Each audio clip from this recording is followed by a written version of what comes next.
Les requins ont toujours captivé l'imagination des humains, suscitant à la fois admiration et crainte. Toutefois, les récits que nous nous apprêtons à partager ne sont pas pour les âmes sensibles. Voici 3 véritables histoires de personnes ayant lutté pour leur vie face à l'un des prédateurs les plus impressionnants de la nature. N'oubliez pas d'aimer et de vous abonner. Des attaques tristement célèbres, du grand requin blanc à la violence surprenante du requin-tigre, voici un rappel poignant des dangers auxquels plongeurs et pêcheurs sont quotidiennement confrontés. Bienvenue chez Féroce et Fin.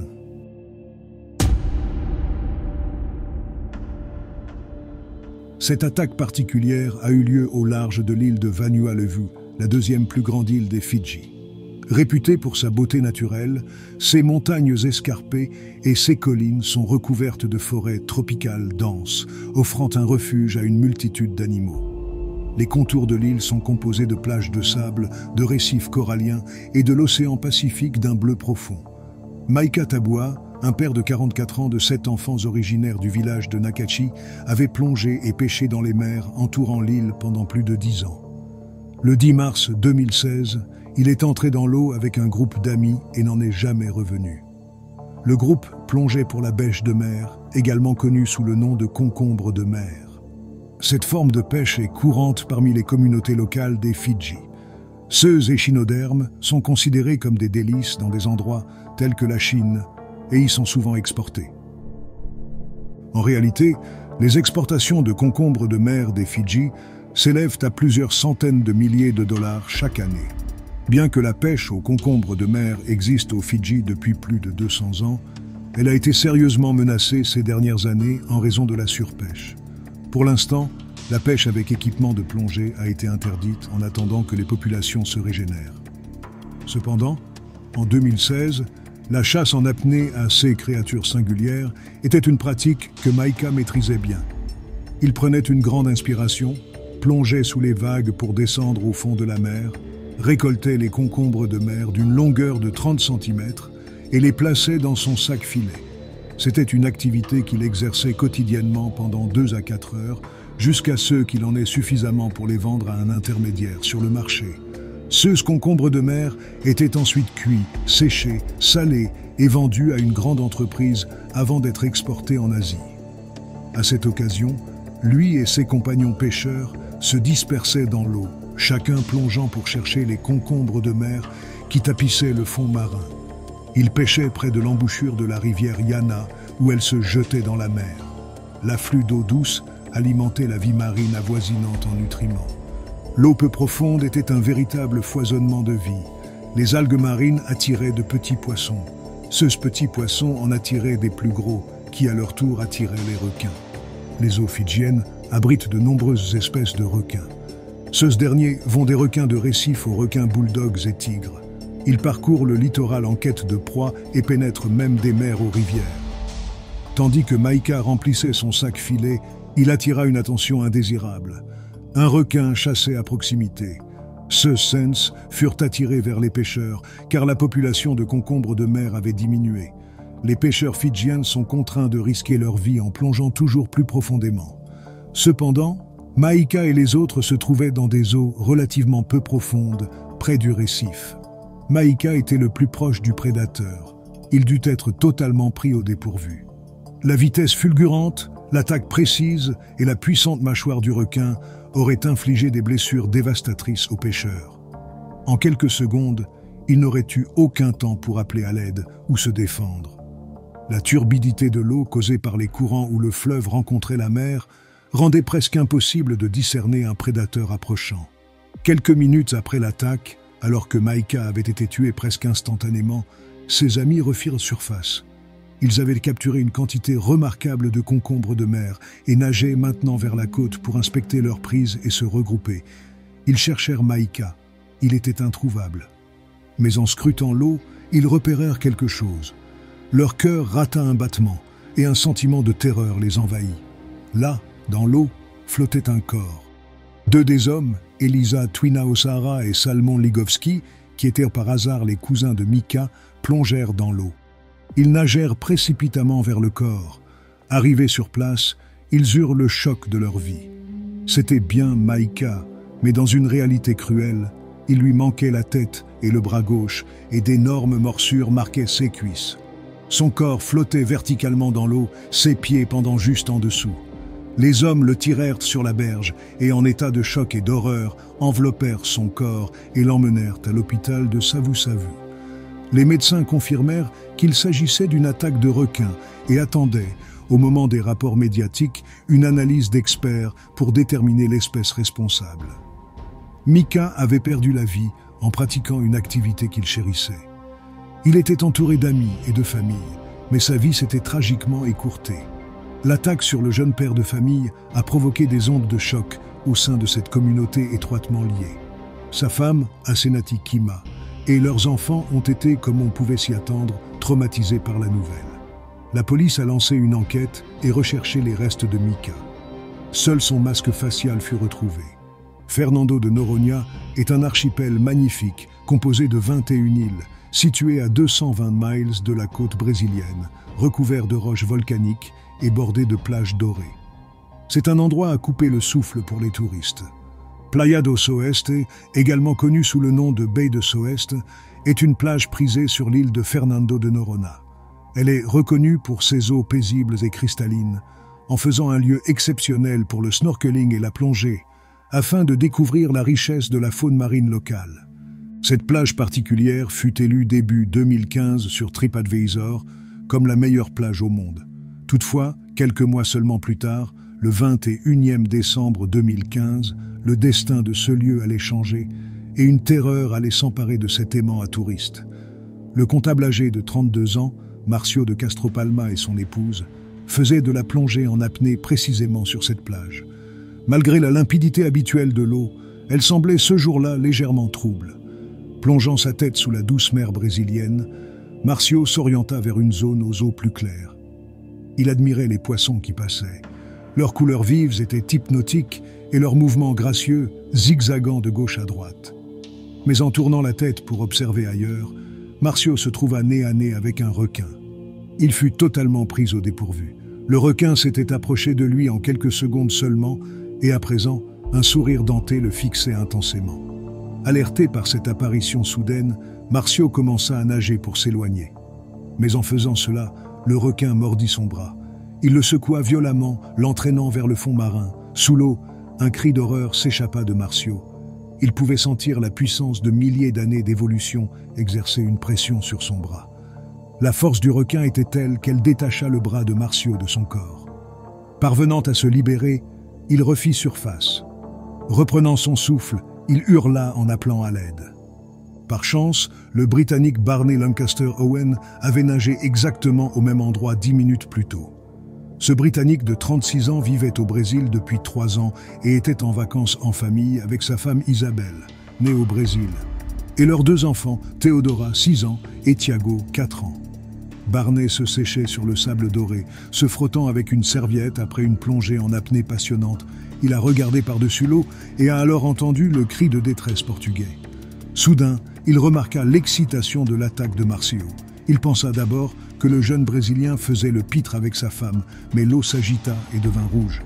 Le jeune homme a crié et appelé, essayant désespérément de se libérer des mâchoires du requin. Sans se soucier de sa propre sécurité, Barney s'est jeté à l'eau. Il nagea vers le Brésilien en détresse. Lorsqu'il est arrivé près de lui, il a vu l'étendue de ses blessures. Il a été choqué de voir que le bras droit de Marcio était manquant. L'avant-bras avait été sectionné par le requin, l'os dépassé et les muscles étaient déchirés. Barney a saisi l'homme par le torse et a commencé à l'aider à regagner la terre ferme. Puis il s'est arrêté. Il demanda calmement à Marcio s'il devait chercher son bras manquant, au cas où il pourrait être sauvé. Marcio a répondu qu'il voulait sortir de l'eau le plus vite possible. Il avait une peur panique que le requin revienne et frappe à nouveau. Alors que Barney se frayait un chemin dans l'eau avec Marcio blessé, il a soudain réalisé à quel point son sauvetage était réellement dangereux. Il laissait une trace de sang évidente dans l'eau. Le requin tournait peut-être sous eux. Il s'est mis en danger pour sauver la vie d'un parfait inconnu. Il a néanmoins continué à se frayer un chemin dans l'eau en direction de la plage. Heureusement, ils ont tous deux atteint le rivage sans autre incident. Ils se trouvaient à l'extrémité la plus éloignée de la plage. À part la femme de Marcio, paralysée par la peur et incapable de les aider, il n'y avait personne en vue. Barney savait qu'il devait agir rapidement. Il a prudemment retiré le gilet de sauvetage et le masque de plongée de Marcio. Il a ensuite passé le moignon de bras coupé à travers l'emmanchure du gilet de sauvetage. Du sang s'écoulait de la plaie ouverte. De son autre main, Marcio a maintenu le moignon coupé au-dessus de sa tête, tandis que Barney et lui marchaient, à moitié titubants, sur 400 mètres le long de la plage, jusqu'au magasin de plage le plus proche. Marcio est resté incroyablement calme.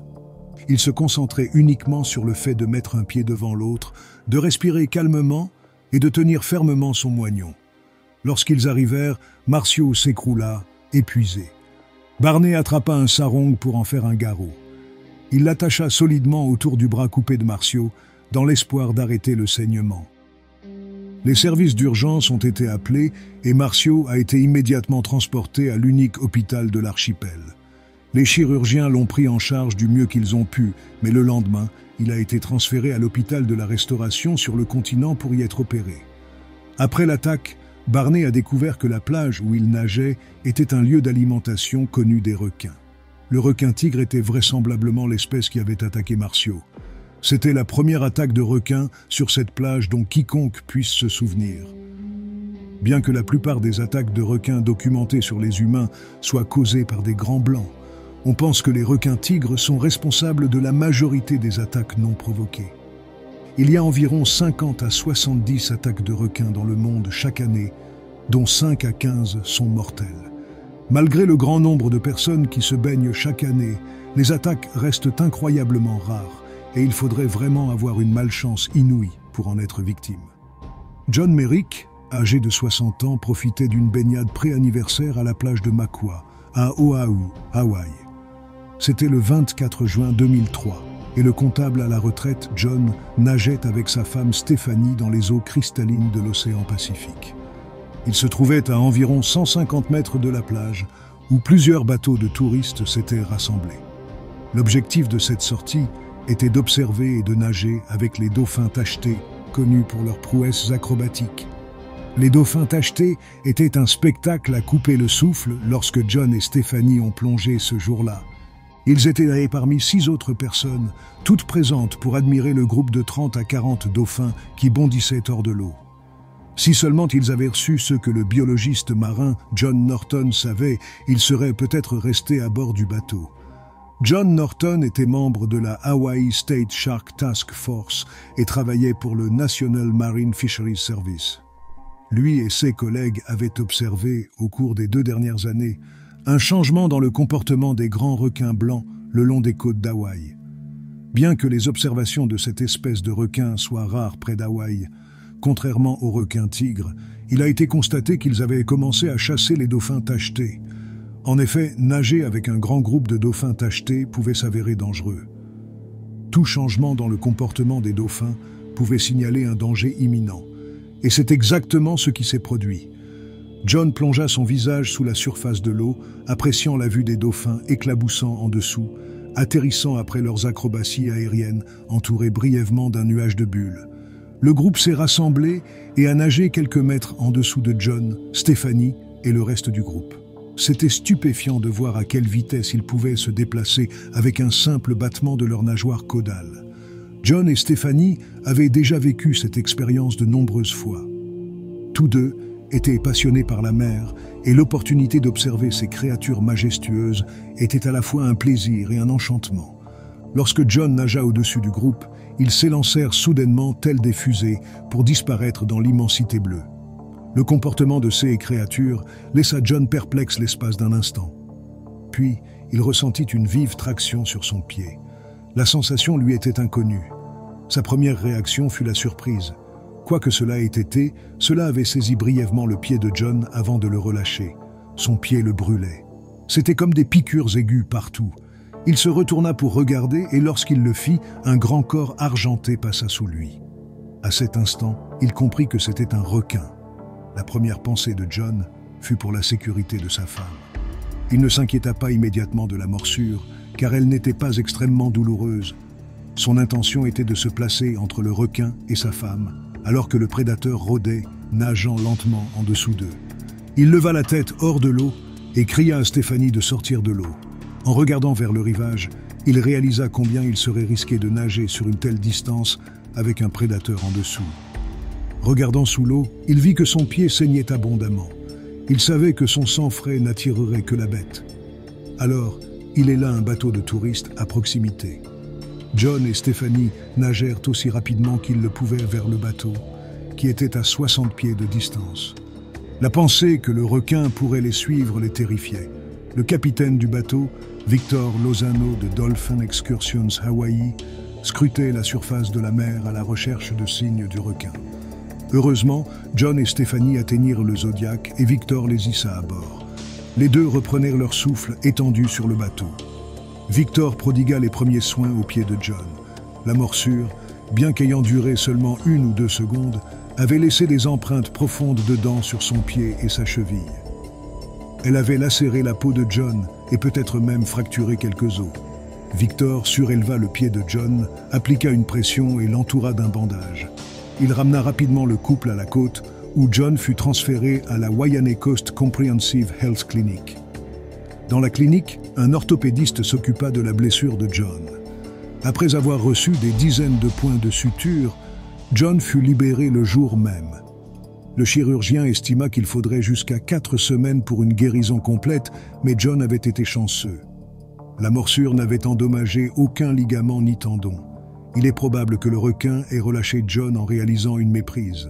En général, il cible des proies riches en graisse, et la cheville de John était loin d'être telle à ce moment-là. John nageait avec le groupe de dauphins, ce qui a probablement amené le requin à mordre avant de le relâcher presque immédiatement. John célébra son 61e anniversaire le lendemain de l'attaque. Il déclara que cet incident ne l'empêcherait pas de nager en mer et qu'il continuerait probablement à nager avec les dauphins, une activité que lui et sa femme chérissent tant.